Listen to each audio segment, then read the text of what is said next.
ఏది అయినా ట్రై చెయ్యి ఆచి చికెన్ మసాలా. ఆచి చికెన్ మసాలా. శ్రీనివాస్ గారు నమస్తే అండి. నమస్కారం, అందరికి నమస్కారం సార్, ఒక దురదృష్టకరమైన ఘటన రాజమండ్రిలో జరిగింది.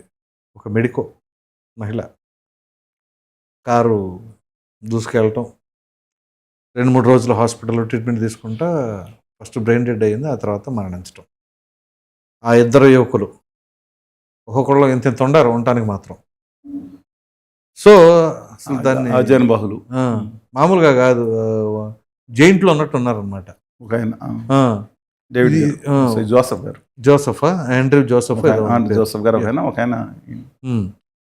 అదొకటి. ఇక్కడ పొంగునూరులో ఒక మహిళ ఏఎస్ఐ మీద నిరసన కార్యక్రమాల్లో అదొకటి. మొన్న ప్రవీణ కానీ ఒక ఎస్ఐ ఆవిడ పైన కూడా. ఏంటి ఇప్పుడు ఇది చూస్తే దీన్ని యాక్సిడెంట్గా చూడాలా, అక్కడ చూస్తే దాన్ని ఎలా చూడాలి? ఏంటి మహిళల పైన జరుగుతున్న ఈ యొక్క అరాచకాలను ఎట్లా చూడాలంటారు? మొదటగా డాక్టర్ ప్రియాంక గారు చనిపోయిన దానికి సంతాపం ప్రకటిస్తూ, ఎందుకంటే వైద్యులు అనేవాళ్ళు ఆవిడ క్వాలిఫైడ్ డాక్టర్, ఎంబీబీఎస్ అయిన తర్వాత ఎండి డెర్మటాలజీలో చదువుతున్నారు, ఎండి డెర్మటాలజీ చేస్తున్నారు. ఎంబీబీఎస్ అయిపోయింది, క్వాలిఫైడ్ డాక్టర్. అంటే మనం కొన్ని వందల మంది, వేల మంది ప్రాణాలను కాపాడే వృత్తిలో ఉన్నటువంటి కొంతమంది ఉంటారు, కొన్ని జన్మలు ఉంటాయండి. వాళ్ళు పుడతారు, పెరుగుతారు, వాళ్ళ కోసం వాళ్ళు బతికి చచ్చిపోతారు. కొంతమంది పోరాడుతా లైఫ్ కోసం జీవితం పోరాడాల గురించి మాట్లాడట్లా. సమయం ఉన్నవాళ్ళు, సుఖంగా ఉన్నవాళ్ళు కూడా ఆ జీవితం అలాగే ఉంటుంది. ప్రజల కోసం తన జీవితం కాదు, ప్రజల కోసం ఒక స్వార్థపడలే పక్కన పెట్టింది. కానీ డాక్టర్స్ అనేవాళ్ళు నోబెల్ ప్రొఫెషన్. మీకు తెలుసండి, పశ్చిమ గోదావరి జిల్లాలో మొట్టమొదటి మహిళా డాక్టర్ పశ్చిమ గోదావరి జిల్లాలో. చాలా రోజు తెలుసు డాక్టర్. మా మేనమామ గారు ఈస్ట్ గోదావరి డిఎంహెచ్ఓ చేశారు. డిఎంహెచ్ఓ చేయటమే కాకుండా ఆయన జీవితంలో ఉన్న దాంట్లో 90% ఆస్తిని కోల్పోయాడు. గవర్నమెంట్ డ్యూటీ చేసి ఆస్తి లేక వాళ్ళ పిల్లలు 5 ఎంత ఇబ్బంది పడుతున్నారో తెలుసండి. ఒకప్పుడు బ్రహ్మాండంగా బతికింది ఆయన. సరే, అందుకని వాళ్ళ మా ఫ్యామిలీలో కూడా ఇప్పుడు కూడా డాక్టర్స్ ఉన్నారు. అందువల్ల ప్రొఫెషన్ అనేది నోబెల్ ప్రొఫెషన్. మొట్టమొదటిగా కాపాడే వాళ్ళని చంపేయటం అనేది డాక్టర్స్ని ఒక చాలా మంచి ఫ్రెండ్స్ అంతా ఏడుస్తూ ఉన్నారు. అలాగా చాలా బాధాకరం. సరే, ఇది ఏంటంటే 2 విషయాలు దీంట్లో. 3వ తారీఖున జరిగింది. 6వ తారీఖు వరకు ముందర ఏదో చిన్న యాక్సిడెంట్, ఎవరికి మళ్ళీ బయటికే రాలేదు. అది ఫస్ట్ ఏదో చిన్న ఏమని జరిగింది, యాక్సిడెంట్, చనిపోయి గొడవ సీరియస్ అని యాక్సిడెంట్ జరిగిందని. ఆ కేసు కూడా యాక్సిడెంటే, పోలీస్ కేసు కూడా. తర్వాత మార్చే సెక్షన్స్ పక్కన పెట్టండి. ఒక పక్కన ఇనిషియల్ గా కూడా తప్పండి. అది ఇనిషియల్ గా కూడా జరిగింది అనేది పేరు అదే రోజు అక్కడే వచ్చింది కదా. 3 సార్లు గుద్దు వచ్చినప్పుడు వెళ్ళినప్పుడు కేసు ఎట్లా పెడతారు అసలు? అలా విధంగా మీడియా ఏమైంది, సమాజం ఏమైంది, అసలు ఆ సరౌండింగ్స్ లో ఉన్న వాళ్ళైనా సరే వాళ్ళకి ఒప్పుకొని పరిగెత్తుకెళ్తాను చూశాను. తెలియచేయాలి కదా తర్వాత మీడియా కన్నా. ఎవరికి తెలియచేయను? ఇప్పుడు నేను మీటింగ్ పెట్టానండి, బెదవాళ్ళ మీటింగ్ పెట్టాను. 22 మంది టీవీలు వచ్చినాయి, అలాగే మీడియా వచ్చారు చాలా మంది. మార్నింగ్ పెట్టాను. ఒక్కళ్ళు లోకల్ విజయవాడ తూర్పులో ఈశాన్యంలో పేపర్లో ఒకళ్ళు వేశారు. 2 రాష్ట్రాల గురించి అత్యంత ముఖ్యమైన సమస్య. నేను విద్యార్థి నాయకులు, కార్మిక నాయకులు అందరూ కలిసి అధ్యక్షులు మీటింగ్ పెడితే కనీసం వార్త కనీసం అయిపోతే 22 మంది వాళ్ళు వచ్చారు, 15 మంది మిగతా మీడియా రిప్రజెంటేటివ్. ఏం చేయమంటారు చెప్పండి? ఒక రాష్ట్ర క్యాబినెట్ రాజధానిలోనే 2 రాష్ట్రాలు ముఖ్యమైన సమస్య మీద స్పందిస్తూ ఉంటే, లేదా మీద రోడ్ల మీదకి వెళ్ళి 500 మంది ఉంచుంటే రావట్లేదు. ఓకే, అందుకని ప్రజలు మీరు అందరూ కరెక్టే. హైదరాబాద్లో ఎక్కడో కొట్టి చంపేస్తుంటే ప్రేమవాహం మీద వీడియోలు తీసుకునే వాళ్ళు ఎక్కువ ఉన్నారు. అడ్డుకునే వాళ్ళు అంటే వ్యవస్థ అది తప్పే. కానీ దీంట్లో మాత్రం పరిగెట్టుకెళ్ళటం, పాపం అమ్మాయిని తీసుకెళ్ళటం, ఆ కారు అమ్మంటే 2వ కార్లు ఎక్కటం ఉమేష్ అని చెప్పి చూశాను. అందుకని I don't want find fault with public. 90%, 10% వాళ్ళు వదిలేద్దామండి. అందువల్ల నేను అడుగుతాను, మీడియా ఏం జరిగిందని అడుగుతున్నా. మిమ్మల్ని అడగాల్సింది మీరు ప్రజల మీద తోసేస్తారండి. You will be held responsible first. మీరు పోలీసుల గురించి, రాజకీయ నాయకుల గురించి మాట్లాడాలి. మీడియా అంటే యువర్ రిప్రజెంటింగ్ మీడియా. అవును, ఏం చేశారు నేను అడుగుతున్నానండి. అంటే ఇవాళ తర్వాత ఎందుకు రాలేదు అంటే, ఆ అమ్మాయికి తర్వాత కూడా ఆ అమ్మాయి కులం ఇష్యూ తీసుకురాలేదు, మతం ఇష్యూ తీసుకురాలేదు. నా ఉప ప్రాంతం ఏదో నమస్తే తెలంగాణ ఏదో పేపర్లు వేసారంట, తెలంగాణ అమ్మకి అన్యాయం ఆవిడ కర్నూలు తర్వాత నాకు కూడా తెలియదు అనుకున్నాను. ఓకే. కర్నూలు నాన్నగారు చెప్పినట్టున్నారు సార్. వాటెవర్ ఏ ప్రాంతం అయితే ప్రాంతం కూడా తీసుకురావాలా, కులం కలవా, మా చచ్చిపోయింది మానవత్వం అయితే అక్కడ అదే కదా, మానవత్వం ఫస్ట్ కన్సర్న్ కావాలి కదా. ఒక మనిషి అంటే పోతే- నేను ఒక మీటింగ్ పెడితే చెప్పారండి ఒకసారి, వేరే పెద్ద ఒక ఆయన చెప్పాడు, శ్రీనివాస్ గారు మీరు కుల మీటింగ్ పెట్టండి, మతం మీటింగ్ పెట్టండి, ఉప ప్రాంతం పెట్టండి, ఇంకో పెట్టండి, జనాలు కుప్పలుగా వస్తారు. మీరు అందరి కోసం పెడితే మీటింగ్ 100 మంది కూడా రాలేదు ఏంటండి ఇది అన్నాడు. అంటే మనం రెచ్చగొట్టేస్తే దేనికి కానీ రెచ్చగొట్టేస్తే వచ్చేస్తారన్నమాట జనం. నాకు విచిత్రంగా ఉంది. అందుకని ఇది అత్యంత బాధాకరమైన సంఘటన. ఎందుకంటే నేను మూల కారణాలు చూద్దాం ఫస్ట్. ఇది ఒళ్ళు కొవ్వు ఒళ్ళు బలుపుతో చేసింది. అది ఒళ్ళు కొవ్వు ఒళ్ళు బలుపు అహంకారం, ఏదైనా చేయగలిగే దమ్ము ఉన్నది అనే దాన్ని నాశనం చేయాలి ఫస్ట్. మీకు ఇష్యూ ఇవాళ మనకు సంతాపం ప్రకటించి తర్వాత మన 5 మంది కాదు ఏం చేయాలి, దీన్ని అరికట్టాలని ఫ్యూచర్లో ఒకటి మాట్లాడితే గుద్దేస్తాడు, ఒక మంత్రి కూడా గుద్దేసి పారిపోతాడు, ఇంకో మంత్రి ఏంటి గుద్ది చంపేస్తాడు.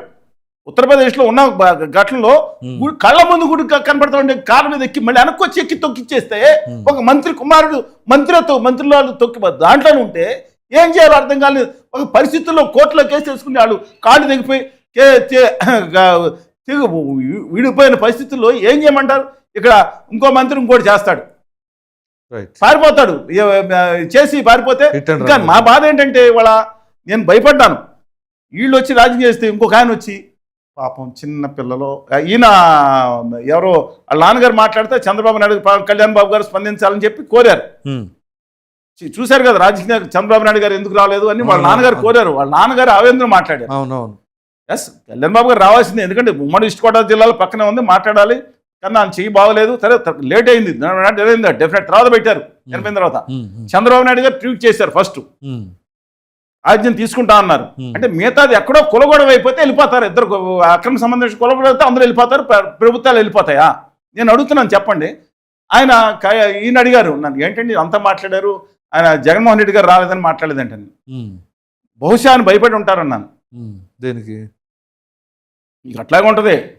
ఆయన వచ్చిన తర్వాత పొరపాటున పాపం చిన్న పిల్లలు, వాళ్ళకేం తెలుసు, ముక్కుపచ్చని పిల్లలు తెలియక గుద్దేశారు అని అక్కడ అన్నారు కదా. ఈ ప్రియాంక గురించి రారా? ఏదో అక్కడ అన్నారు కదా. అవును, అలా వచ్చి అంటారేమో భయపడి ఉంటారు ఆ నాన్నగారు. ఓకే, మళ్ళీ ఇటు వచ్చి మళ్ళీ లేదు రౌడీ షీటర్ని ఏదో గుద్దేశం చనిపోయిన వాళ్ళు వెళ్ళి సంతాపం ప్రకటించి రాకుండా పాపం చిన్న పిల్లలు తెలియక చేశాడు, వయసు అయిపోయింది, ఇంక వయసు అయిపోయిందా? 44 ఏళ్ళ వయసు, 34 దానయ్యకి 44 వయసు అయిపోయింది, 30 ఏళ్ళు కూడా వయసు అయిపోయి అనకూడదని గ్యారెంటీ ఉందా? మీరెవరైనా మీరు చెప్తారు నిర్దేశిస్తారా? ఇది తప్పన్నా ఖచ్చితంగా చెప్తాను, అబ్సల్యూట్ రాంగ్ ఇది. ఎందుకని ఇంకా మూడో అది ప్రతిపక్ష నాయకులు ఇలా రాజకీయాల కోసం, అధికార పక్షం ఏం చేస్తుంది? తాగండి, అధికార పక్షం కంటిన్యూస్గా తాగండి, తాగి ఊగండి, తాగి సావండి, తాగి చంపండి అంటదా?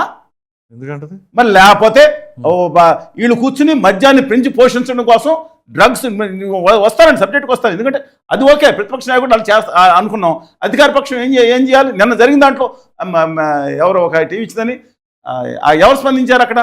ఆ పార్లమెంట్ మెంబరు ఇమ్మీడియట్గా వచ్చి ఎవరు ఆవిడ మెసేజ్ ఇచ్చి ఏదో క్యాండిల్ ర్యాలీలో పాల్గొన్నారు, పురంధేశ్వర్ గారు. అక్కడ స్థానికంగా ఉన్న భరత్ గారును ఆయన ఆరోపణ చేస్తే ఆయన ఉన్నారు. అంటే వీళ్ళేమో భరత్ గారే గుర్తుపారిపోయారు కదా, ఆయన మీద ట్రోలింగ్ పాత వేసుకుని సరే ఏదైనా ఆయన మాట్లాడుతున్నారు. ఈయన ఆదిరెడ్డి శ్రీనివాస్ గారు నన్ను అంటారు నా పాత్ర లేదని వివరణ ఇవ్వటంలో పోస్ట్ చేసుకుంటే ఆయన ఉన్నారు. అంటే రాజకీయం ఇది, ఒక మనిషి చచ్చిపోయింది, అక్కడ మానవత్వం గెలుస్తుంది, ఇవాళ ఓడిపోయిన గెలుస్తుంది అక్కడ అనుకుంది అహంకారం, మదం. దీన్ని పరిష్కారం ఏంటంటే నేను ఒకటే చెప్తా, పరిష్కారం మనం మాట్లాడుకుని వెళ్ళిపోతామండి, మాస్కో వెళ్ళి ఇది కాదు కదా పరిష్కారం. నేను అంటున్నాను ఇవాళ మత్తు మందుల్ని పెంచే కార్యక్రమాలను ప్రభుత్వం ప్రోత్సహించకూడదు. ప్రోత్సాహకాలు తాగండి, తాగి ఊగండి అనేది ప్రోత్సాహకాలు తగ్గింది. రెండోది డ్రగ్స్, వాళ్ళ డ్రగ్స్లో అసలు వాళ్ళు ఎప్పుడు యాక్షన్ చేసి ఎప్పుడు అరెస్ట్ చేయాలి చెప్పండి నాకు? ఎవడు వదలమన్నాడు ఇది హెచ్చుగా తెలిసి కూడా? ఎప్పుడు యాక్షన్ అయ్యారు, ఎప్పుడు అరెస్ట్ అయ్యారండి? అలా ఫోటోలు కూడా లభ్యతలేదా మీకు? ఒళ్ళు బలుపా? నా చెప్పండి, 4 రోజుల తర్వాత ఫోటోలు వస్తాయా? వాళ్ళు నేరస్తులు, నిందితులే, నేరం నిరూపించడం వరకు. అమ్మాయి ఫోటో వచ్చింది, అమ్మాయి ఫోటో ఎలా వస్తుంది? అమ్మాయి ఫోటో ఆయన పక్కనున్న ఇంకో డాక్టర్ గారి ఫోటో, సరే అనుకుందాం. దుర్మార్గం చేసిన వాళ్ళ ఫోటోలు రాలేదా? 3-4 వరకు తెలీదా? మీరు వాళ్ళ దివ్యమంగళ స్వరూపాలు మొన్న ఆఖరిని చూస్తుంటారు, నిన్న మొన్న. ఏంటంట అడుగుతా. అందుకని 2 విషయాలు. ఒకటి, రాష్ట్ర ప్రభుత్వాలు కంటిన్యూస్గా గత 34 సంవత్సరాలు చేస్తుంది ఇదే. తాగండి, తాగి ఊగండి ఇదే కార్యక్రమాలు. అది తగ్గించుకోవాలి సమాజం. రెండోది డ్రగ్స్ విషయం. డ్రగ్స్ ఇన్ఫ్లుయెన్స్లో ఉండాలి. ఇప్పుడు ఎవరు తెలుసుకోవాలి కదా, బాగా పెరిగిపోయింది. దయచేసి విజ్ఞప్తి చేస్తున్నా, ఆంధ్రప్రదేశ్, తెలంగాణ, తెలుగు రాష్ట్రాల్లో డ్రగ్స్ భయంకరంగా విచ్చలవిడిగా పెరిగిపోయింది. డ్రగ్స్ రహిత రాష్ట్రంగా చేయాలి. నేను చెప్తున్నా అండి, పంజాబ్ లాంటి, నేను పంజాబ్కి ఎప్పుడో చిన్నప్పుడు వెళ్ళాను. చిన్నప్పుడు అంటే 78, 79 ఆ టైంలో వెళ్ళాను. సార్ మా బాబాయ్ గారు all India radio director Chandigarh చేసేవారు. ఆ తర్వాత ఇంకా నేను నాకు ఇంట్రెస్ట్ అమృత్సర్ మామూలు వెళ్తాం కదా, అక్కడ ఎవరో కూడా ఖాళీ కనపడేవారు కాదు. ఓకే. ముఖ్యంగా సర్దాజీలు కూడా ఒక చెరుకు బండిని తీసేస్తే, చెరుకు తింటాం కదండి, ఆ పై తీసి చిన్న బుట్ట వేసేవాడు. ఎక్కడ ఒక్క అడుక్కునే సర్దాజీ మొత్తం పంజాబ్లో నాకు కనపడలేదు. ఒక్కడో దుర్పిణి పెట్టేటికి నాకు కనపడలేదు. అక్కడ కష్టపడే మనస్తత్వం ఉంది. అట్లాంటిది వాళ్ళ ఉడతా పంజా సినిమా చూసుంటారు మీరు. ఎట్లాంటి పరిస్థితికి వెళ్ళిపోయిందంటే అక్కడ డ్రగ్స్ మహమ్మారి పెరిగిపోయింది. ఆ నీచ నికృష్టమైన పాకిస్తాన్ వాళ్ళు క్రాస్ బార్డర్ టెర్రరిజం కాదు, క్రాస్ బార్డర్ టెర్రరిజం కూడా చేస్తున్నారు, చెత్త పిల్లలు. అపార్ట్ ఫ్రమ్ దట్, ఇలాగ ఇవాళ ఆంధ్రప్రదేశ్లో జరిగేది నేను ఒకటే చెప్తున్నాను. ఇప్పుడు కళ్యాణ్ బాబు గారు వస్తే నేను పోలీసు అంతా ఏమవుతుంది 24 కట్టేస్తాను. సాధ్యం కాదు అది. పోలీసులకి అంటే మనిషికి పోలీసు ఉండలేదు కదా, స్కూల్ దగ్గర పోలీసుని పెట్టలేం కదా. అందుకని నేను ప్రాక్టికల్గా చెప్తున్నాను. ఆంధ్రప్రదేశ్, తెలంగాణలో ఇప్పుడు కాంగ్రెస్ పార్టీకి లక్షలాది మంది కార్యకర్తలు ఉన్నారు, జనసేనకు ఉన్నారు, తెలుగుదేశానికి ఉన్నారు, అలాగే జన్జీతో సహా వైకాపాకు ఉన్నారు చాలామంది. నిజంగానండి ఉన్నారు. మనం చూశాను ఉద్యమాలు, అందుకని చెప్తున్నాను. అందుకని వాళ్ళు మీరు కాదు కాదు అందరూ ఉన్నారు, మనం చేసిన ఉద్యమాలు కాబట్టి ఉన్నారు. కాబట్టి నేను నా అభిప్రాయం ఏంటంటే, మీకు 20-34 లక్షల సభ్యులు ఉన్నారు కాబట్టి పోలీసులు విషయంలో మీరు వాళ్ళు సహకరించండి. ప్రతి ఊళ్ళోనూ మీకు ఉంటారు కదా, వాళ్ళు ఎక్కడ ఏ షాప్లో దొరుకుతుంది, మీ కార్యకర్తలే పోలీసు అంటే మళ్ళీ పోలీసు వాళ్ళని కొట్ట మీద మీ కార్యకర్త ఒక్కొక్కరే ఈ సమాజ రక్షకుడు చేయండి. 4 రోజుల్లో, సరిగ్గా 4 రోజుల్లో 2 రాష్ట్రాల్లో 99% ఈ డ్రగ్స్ మహమ్మారి మాయపడి. నేను ప్రాక్టికల్గా చెప్తున్నాను. గాల్లో ఒక రోజులు అవ్వదండి, ఒక రోజులో అవ్వదు. పోలీసులు ఎంతగానో పోలీసులు ఎన్ని సమస్యలు చూసుకుంటారు. ఒక పక్కన శాంతి భద్రతలు చూసుకోవాలి, పక్కన ఇలా తాగి మతం ఎక్కి కొట్టుకోవాలని చూసుకోవాలి, ఒక పక్కన జనజీవన్ అంతా చూసుకోవాలి. అందువల్ల ఈ విషయాలన్నింటిలో కూడా నేను దయచేసి విజ్ఞప్తి చేస్తున్నాను. మీ పార్టీలు మీకు చిత్తశుద్ధి ఉంటే, మీలో నిజాయితీ ఉంటే ఈ మహమ్మారిని ఆపాలి. ఎందుకంటే ఇది ఒక కారణం అంటున్నాను నేను. రైట్. ఇది రెచ్చిపోవడానికి ఇది ఒక కారణం. వాళ్ళు ఏం టాక్సికేషన్ ఉన్నారో మామూలు మంది. అందుకని అది చేయండి. ఇంకోటి చెప్తున్నాను, సమాజానికి కూడా చెప్తున్నాను. హీరోలు ఎవరో గుర్తుంచుకోండి. హీరోలు గుర్తుంచుకోండి. మీ జీవితాల హీరోలు గుర్తుంచుకోండి. పెంచలేని అతను ఒక కళాకారుడు. నేను ఇవాళ ఈ సందర్భం చెప్తున్నా, ఈ యాక్సిడెంట్ అయిన సందర్భంలో ఒక కళాకారుడు విద్యార్థులందరినీ చైతన్యం చేస్తే జిల్లా అంతా బాగా. మీరు దయచేసి డ్రగ్స్ మొత్తం మందులోకి వెళ్ళమాకండి కళారూపాలు కూడా చెప్తా ఉంటే, అది కూడా కాకుండా నేను ఇందాక మీకు చెప్పినట్టు కార్యకర్తల పని కూడా అతనే చేసి, డ్రగ్స్ వస్తున్నాయి తమిళనాడు మిగతా చోట నుంచి వస్తున్నాయి, ఇలా ఉంది పలానా చోట పోలీసులకు ఇన్ఫార్మ్ చేస్తుంటే, అది కక్ష పెట్టుకున్న డాన్సు, మాఫియా డాన్సు. ఆయన కొడుకుని తీసుకొస్తుంటే నడ్డు రోడ్డు మీద 9 మంది నరికి చంపితే ఏ నాయకుడు వెళ్ళాడు అక్కడికి? నేను అడుగుతున్నాను, సిగ్గుందా మీకు? సిగ్గుందా?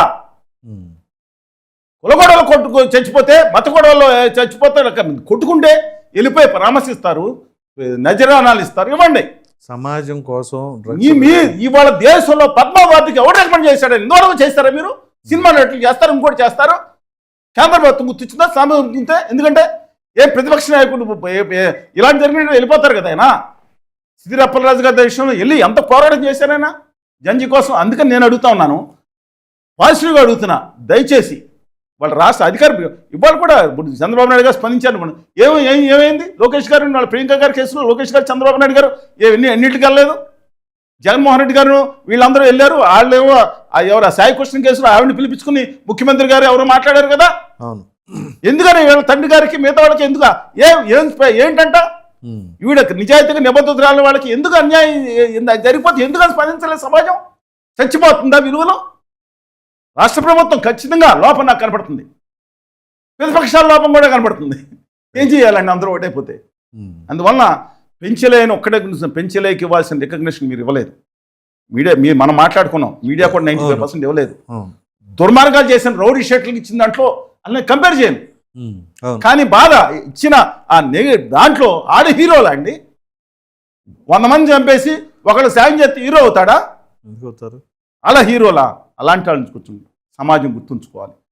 ప్రియాంక లాంటి విధంగా డాక్టర్ ప్రియాంక గారు లాంటి విధంగా ఇంకెవరికి కూడా జరగకూడదు, దుర్మార్గం జరగకూడదు. ఒళ్ళు కొవ్వు మదం బలిసిన వాళ్ళందరికీ ఇప్పుడు వాళ్ళు మళ్ళీ రేపొద్దున బెయిల్గాను శిక్ష పడేలా ఉండాలి. కానీ మీరేం చేస్తారు తెలుసా? నేను మిమ్మల్ని రిక్వెస్ట్ చేస్తున్నాను, సరిగ్గా 2 నెలల తర్వాత ఫోర్గస్ మీద మీరు చేయండి. మనం కూర్చుంటాం, మాట్లాడకుండా అయిపోయింది, చప్పట్లు తెలుసుకుంటాం, బేబత్సంగా నేను కూడా బేబత్సంగా మాట్లాడాను కదా, నేను మాట్లాడతా సరిగ్గా 2 నెలల తర్వాత 3 నెలల తర్వాత ఖచ్చితంగా నేను ఆగినా రైట్, మాట్లాడదాం. కన్సిస్టెన్సీ ఉండాలి. గాల్లో మాట్లాడుకుని వెళ్ళిపోతే మనకేనో రాజకీయ నాయకులు తేడా మళ్ళీ ఫాలో అప్ చేద్దాం. మీ మీడియా దయచేసి నేను మిమ్మల్ని హంబుల్గా రిక్వెస్ట్ చేస్తున్నాను, కమ్వాటర్ అన్ని మీడియాలో రిక్వెస్ట్ చేస్తున్నాను, మీ మీడియా ద్వారా దయచేసి చేతులు ఓడించి మీ అందరిని రిక్వెస్ట్ చేస్తున్నా. ఇలాంటి కేసులు జరిగినప్పుడు, హత్యలు, రేపులు, మిగతా విషయాలు, దుర్మార్గాలు జరిగినప్పుడు అప్పుడు మాత్రం ఎమోషన్ వచ్చేది. సూపర్ రేటింగ్ వస్తుంది. తర్వాత 2 నెలల తర్వాత 8 నెలల తర్వాత ఇప్పుడు 100 కోట్లు పట్టుకున్నాడు అంటే ఇస్తారు కదా. అవును. ఒక 100 కేసులు వస్తాయి, ఒక్కడికి శిక్ష పడిందో లేదో చూస్తారా మీరు? ఎవరు చూడరు. ఆ రోజు మాత్రం పేపర్లో బ్యానర్ హెడ్డింగ్, ఒక్కొక్కడు ఆవేశంతో ప్రతి ఒక్కడు దేశభక్తులు అయిపోయి పాకిస్తాన్ బార్డర్కి వెళ్ళి ఫైటింగ్ చేద్దాం స్పిరిట్ వచ్చేది. తర్వాత మర్చిపోతారు. Right sir, thank you. నమస్కారం.